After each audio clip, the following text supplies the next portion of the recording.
আসসালামু আলাইকুম। আশা করি সবাই ভালো আছেন। আজকে আপনাদের মাঝে যে বিষয়টি নিয়ে কথা বলবো, আশা করি থাম্বনেল দেখেই সবাই বুঝতে পেরেছেন। আজকে আপনাদেরকে দেখাবো আমি যে কি কি ওষুধ কয় দিনের বাচ্চাক এবং কয় দিনের পাখি কি কি ওষুধ দেওয়া হয়। যেমন আমরা প্রথমেই 3 দিন আমরা লাইসোভিট দিয়ে থাকি। লাইসোভিট হচ্ছে একটা স্যালাইন এবং খুবই কার্যকারিতা তার কাজ। এবং 3 দিনের পর আমরা রেনামাইসিন দিই। রেনামাইসিন একটা কিন্তু অ্যান্টিবায়োটিক, কিন্তু খুবই কার্যকারিতা। রেনামাইসিন দিলে আপনার পাখি দুর্বল থাকলে এবং ঠান্ডা মান্ডা লাগলেও কাজ করে। এবং দ্বিতীয়ত আমরা এটা কিন্তু 1 সপ্তাহ চলাই। 3 দিন লাইসোভিট এবং 3 দিন রেনামাইসিন, এবং তার পরের সপ্তাহে আমরা রেনা ডাব্লিউ এক্স কিন্তু একটা মাল্টিভিটামিন, খুবই কার্যকারিতা। এই রেনা ডাব্লিউ এক্স আমরা কিন্তু 3 দিন খাওয়াই। তারপরের 3 দিন আমরা দিই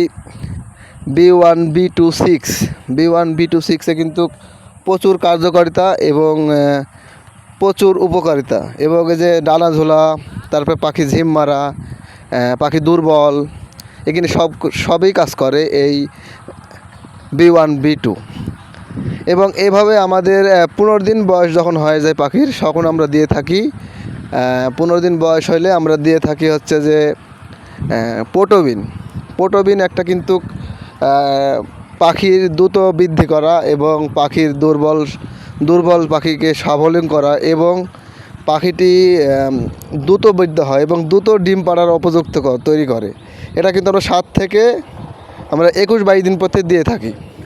এবং 21-22 দিনের পরে আমরা, যেহেতু এই পাখিটা 35 দিন, 36 দিন এবং 40 দিনের মাথায় কিন্তু ডিম দিবে, সে কারণে সে পাখিটা কিন্তু ক্যালসিয়াম এবং ভিটামিন খাওয়াতে হবে। সেজন্য আমরা 21 দিনের পরবর্তীতে আমরা দিয়ে থাকি ইসিএল, পাশাপাশি ক্যালপ্লেক্স মানে ক্যালসিয়ামের ঘাটতি পূরণ করে ক্যালপ্লেক্সে। এবং এইভাবে ইসিএল এবং ক্যালপ্লেক্স আমরা দিয়ে থাকি। এটা দিয়ে থাকি আমরা 25 দিন 30 দিন পর্যন্ত দিয়ে থাকি। পাশাপাশি আমরা 30 দিনের পর থেকে লেয়ার 1 এবং ব্রয়লার দুটাই কিন্তু আমরা মিক্স দিয়ে খাওয়াই। প্রথমে যেরকম ব্রয়লার আমরা খালি খাওয়াই, অতিরিক্ত চর্বির কারণে আমরা তখন ব্রয়লার আর লেয়ার 1 মিক্স করে দিই। তারপরে যখন 30 দিনের পরে যখন পাখিটা ডিম পাড়তে বা 35-40 দিনে যখন ডিম পাড়া শুরু হয়ে যাবে, তখন আমরা কিন্তু পাশাপাশি খালি হচ্ছে যে ওই ইসিএল এবং পাশাপাশি ক্যালপ্লেক্স, এই দুটো কিন্তু রানিং চলবেই। যতদিন পাখিটা ডিম পারবে এই দুটো চলবে। মাঝে মাঝে আপনি হয়তো রেনা ডাব্লিউ-এস বা মাঝে মাঝে জিঙ্ক এগুলো দিতে পারেন।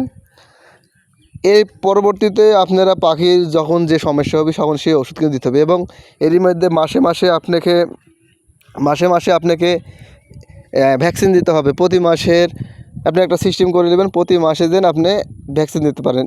এই মাসের 5 তারিখে ভ্যাকসিন দিলেন, সামনের মাসের 5 তারিখের আগেই যেন আপনি ভ্যাকসিন দিতে পারেন। এবং ভ্যাকসিন দেওয়া খুবই সহজ, আমরা কিন্তু পানির সাথে মিক্স করে দিই।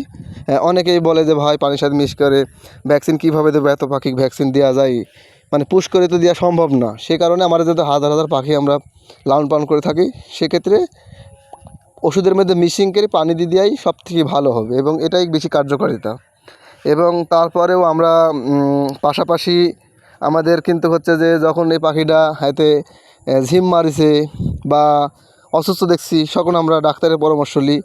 এবং অ্যান্টিবায়োটিক আছে যেমন মক্সিসিল, তারপরে এবং বিভিন্ন ধরনের ওষুধ, যখন আমরা ডক্সিভেট, এখানে সব ঠান্ডা লাগার ওষুধ এখানে আমরা কিন্তু দিয়ে থাকি।